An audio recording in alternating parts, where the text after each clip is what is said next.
And now we are joined by Stephen Lehane, who is the Vice President of Airbnb in charge of global policy and public affairs. What a pleasure to have you. Thank you. It's a real honor to be here. I've heard so much about you. Oh, thank you, the most influential journalist, not only in China, but in the world. It's a real honor to be here. You have also done really influential things, from political consultant for the Democratic Party to now executive of an online portal. Yes. What do you make of this transition? Why that jump? Yeah, there's a couple reasons. I spent a big chunk of my life working in the Democratic Party, which focuses on helping everyday families. That's something I really, really care about. And this is a platform that's based on a community where most of the economics that are generated actually go to the people on the ground. Another big reason, and I know this is something that you've often talked about, which is, particularly in the US, it's become harder and harder to actually do stuff in government. And this is a platform that's global, 191 countries, right. 65,000 cities. We have 250 million people who've used the platform. And so you have an ability to actually do some stuff, and it's really global in its impact. And so for me, it's a really unique opportunity. We're also, we're here in China, right? This is a place that is living in the future in many regards about how you're thinking about right. issues. And for me, this was an opportunity to work with a company and a platform that also is very much focused on the future. Airbnb has been winning a lot of eyeballs, particularly recently with the debate that you created about trying to get rid of any so-called white supremacist from the list that could use your service. Yep. But there are a lot of controversy involved. For example, how would you define a person? Yep. And what standards are you using? Yep. Whether businesses should be about politics, yep. and who is going to be further categorized in the future by Airbnb. So can you explain? Yeah, it's a great question. So this took place recently in Charlottesville, Virginia, where there was a gathering of folks who had so-called fascist views. And we have a policy on our platform where if you're going to be on the Airbnb platform, you basically have to agree to a set of standards and values. And at the heart of that is this idea that anyone can belong anywhere, that you embrace people regardless of what their background is. Ultimately, our vision and our mission is to help people belong anywhere globally. And when you are someone who doesn't reflect that particular philosophy or value, you've had to make a commitment to agree to that, to be on the platform. And we took action because there were people on who were trying to come on the platform who did not subscribe to that perspective, those values. But people would say these are PR stunts because it's very hard for you to judge a person, and particularly if you don't know private information related to them. So are you really using private information that you got hold of as a business to go against your customer? No, the information we use is information that's accessible and available publicly. And so the people that we banned from the listing in Charlottesville were people who had publicly expressed themselves and issued views that were filled with hate, filled with vitriol, filled with discriminatory perspectives. And for us, that violated the terms of our service, the values that we represent as a platform. You're absolutely right. Are business going to be political in the future? Well, it's because if you ban those people, there could be the entity that they run that would ban you and some of the others, or the other way around, many other possibilities. It's a great question, and it's one of the interesting issues when you have a platform that's of this size, 250 million people. It may not be the size of China, but it's bigger than some countries in the world if you think about it in that way. And because these platforms are so global, governments are increasingly looking for us to work with them, right, to promote partnerships and to promote policies that are consistent with their perspectives. And so platforms, I think, increasingly are going to be asked to play more of a role, but as partners and in support of some of the policies that governments are looking at. But of course, that's a tricky question too, because should platforms be asked to fulfill all these obligations? We see earlier debate about Facebook, for example, their way of doing their business and covering the news. And now with Airbnb, one of the things is you have to work with legislations that designed locally, but at the same time, there could be new legislations coming out anytime regarding have an impact on your business. So what are you going to do with this? And what is going to be your relations with the governments in which country you're operating? So we made a commitment called the Airbnb Policy Compact back in the fall of 2015, where at the core of that commitment was that we were going to work in partnership with governments. I think we may have a little bit of a different perspective. What is the definition of this partnership? So when every government's going to be a little bit different. One of the things we have found is that every country every city can be a little bit different, a little bit unique. And so as a platform, we've made the commitment to work with those governments, whether it's the national level, sometimes the state or province level, or the local level, can be different depending on where you are in the world.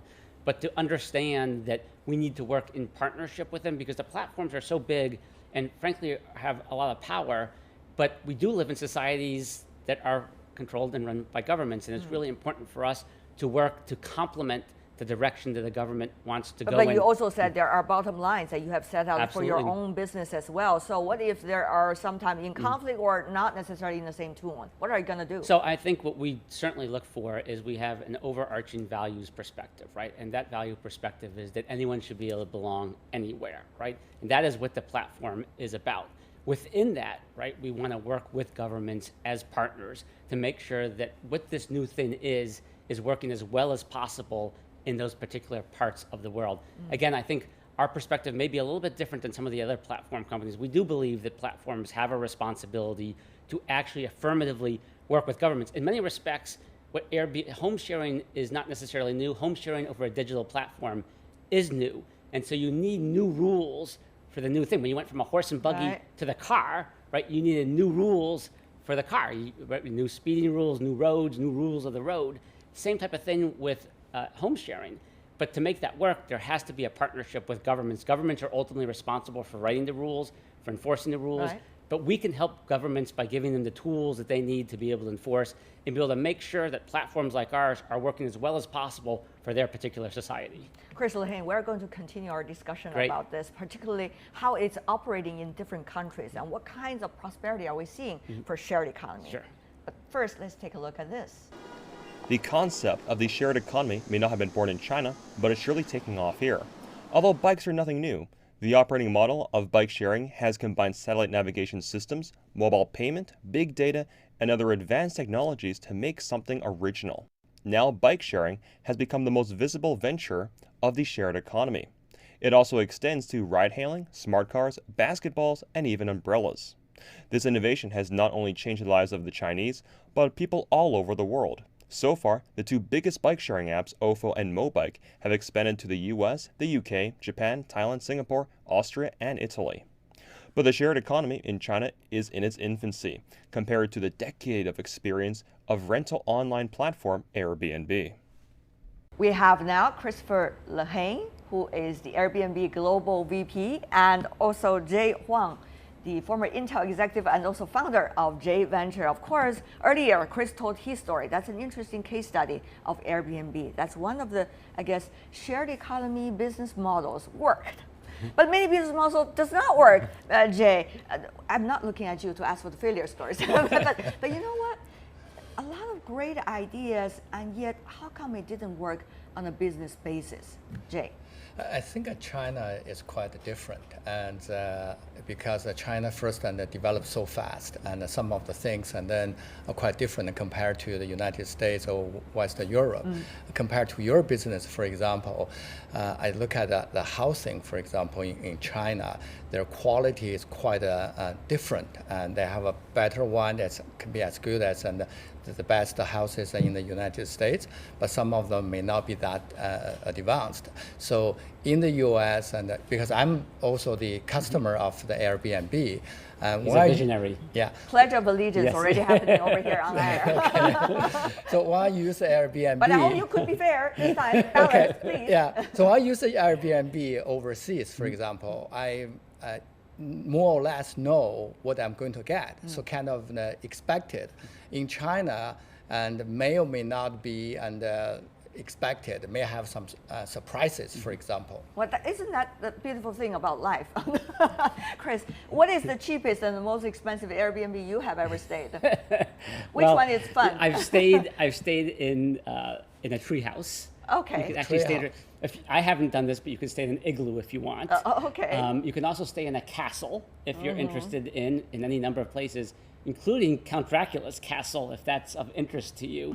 And about a month ago, we actually worked with the country of Sweden to have the entire countryside of Sweden made available over the platform. Talking the power of these kinds of new creatures. But it really was designed was to drive tourism, right, to a particular. That's true. Yeah. But on the other hand, you think about the competition going on in these markets. China already, you have already some established players in the market. So for you, shared economy business model from other places, will that work in China? Yeah, so we have a very specific strategy here in China. It began, and in some ways, Jay actually alluded to it and is an example of it, which is we really wanted to focus on what's called outbound travel, people traveling from China to different international markets.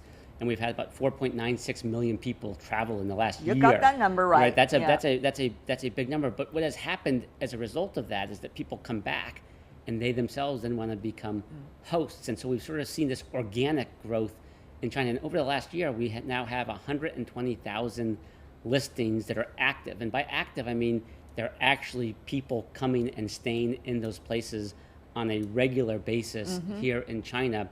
And so over the last year, we saw about 2.25 million people come in on the platform and travel around in China. And I think where this ultimately goes inside China is, about 87% of the travel in China takes place domestically, right, within the country. The biggest single travel activity in all of humanity is during the Chinese New Year. 61 million people travel over those 40 days. But they don't stay in Airbnb. They stay at home. That's the point. But they're staying in people's homes. Yeah, at their own homes, mainly their parents. But one of the things is, still, this is the reality. Yeah. You see, the Chinese local players are rising. And will you have an opportunity? And the window opportunity usually, you know this, Jay, is very short. Yes. So whether you jump or you don't, if you jump, you really have to put a lot of resources. Really important for us is that we engage as partners here in China. We want to be very humble, we want to be very respectful. Yeah. Secondly, this outbound travel is generating an enormous consumer base. This is a technical term, but what platforms like ours are really two-sided networks. That's right. You both need the outbound and the inbound. We don't necessarily, nor are we looking to own or be the biggest player in China, right? Domestically, we just need to have a core focus, and I think we are well on our way to there. And the third point, and I think this third point is really important, almost all the money, this I do think distinguishes us from some of the other tech companies that you were referencing, almost all of the money being generated on the Airbnb platform in China stays in China. You see a trend, Jay, that is growing here in the emerging economies, in the developing countries, that people travel outside and they are also willing to take in people from elsewhere in the world. This is a growing process we're talking about. How much of these kind of shared economies, whether it's a hotel, it's a room, or it's a car, or maybe in the future a plane, actually would help this trend to spread? I think this is a revolution that we are talking about here. Jay. I agree with you. I think this is something really new, and it looks like they are very strong, and the growth is pretty wide. We see a lot of shared economy ideas, and some of them may or may not work. Some of them are quite bold. For example, people are talking about shared girlfriend and boyfriend. Oh, that's for example. maybe not the best shared way to pets, do. shared basketball, shared umbrellas. That's right. That such reflects and the people's enthusiastic about these new ideas. I think that's fundamentally, you look at the shared economy, is utilize some idle capacity. Yeah. Overall, that's a help for the whole society, and also make more efficient. For us to utilize the resources. Capacity and also pain points. That's what we're talking about. But Chris, emerging economies are keep on playing a bigger role, even though some of their economies are suffering with a slower growth. We just had the BRICS summit earlier in China. But you do see this consumerism rising in those countries. What do you make of this trend, and what would that mean for shared economies, for you and others as well? Well, I think what's really interesting is that I do believe, and I've traveled all over the world, that China is actually becoming a model in terms of embracing where the world is going. The Chinese government put out a white paper earlier, really looking at how the sharing economy can help move people forward. And if you look at some of the underlying stats, it's phenomenal. 40% year-over-year growth in the sharing economy. 600 million people in China engage in the sharing economy either as a user or as a participant in some form or fashion. Could be as much as 20% of the GDP by 2020, 25% by 2025, and so growing incredibly fast. But I think that is a function of the fact that China does live in the future in many respects, and I think the Chinese government has taken a look at this economy and does see the people-to-people economics that can be generated by using things such as an underutilized asset, someone's home or a car, or what I'm going to be doing later today, which is going through Tiananmen Square in one of the yellow bikes that exist here in Beijing, which I've seen all over. And we have data from our own survey work that shows that 97% of the people in China actually like the concept of a sharing economy. So I think there's something magical going on here between the government's vision and the culture here of really embracing it. And so I travel all over the world, and when you come here, there's a certain energy for talking about this, but also a certain energy for engaging. But when you think about the business models and also the growth stage, development stage of these emerging economies, China included, which you talk about, are they going to likely transform the culture of the shared economy? Shared economies, mainly many of them started up in the United States, but the business models shared all over the world. So how is that likely to change the overall process of future growth of the shared economy? I think that's an interesting, very interesting question, Chris. Well, I think in like so many other areas, I think China is going to end up being an enormous lever in all of this just because of the pure market size that exists here, coupled with the fact, like in so many other things, whether it's mobile payments or countless other examples. It's just like wildfire all over China. Right, I'm an American. I was talking earlier. I came here in 1998, and Beijing looked one way. Today, you come here, Beijing is completely different in terms of the growth, the vertical growth of the buildings. It's an amazing speed in terms of what has taken place here. But you look here in China, in a generation, you've gone effectively from primarily an agricultural economy into a digital economy. That's right. In less than a generation. Yeah, but what took the West 200 years to do that. But what would these kind of things mean? The speed mean for changing the culture of the shared economies? What opportunities will this kind of speed represent to you? I think that is an interesting question, Jay. I think you're absolutely right. I think the shared economy requires the users and also suppliers and then not to abuse the system. So that is a very good and for the culture and the moral. And practice, and then I think that have a factor of improving those standards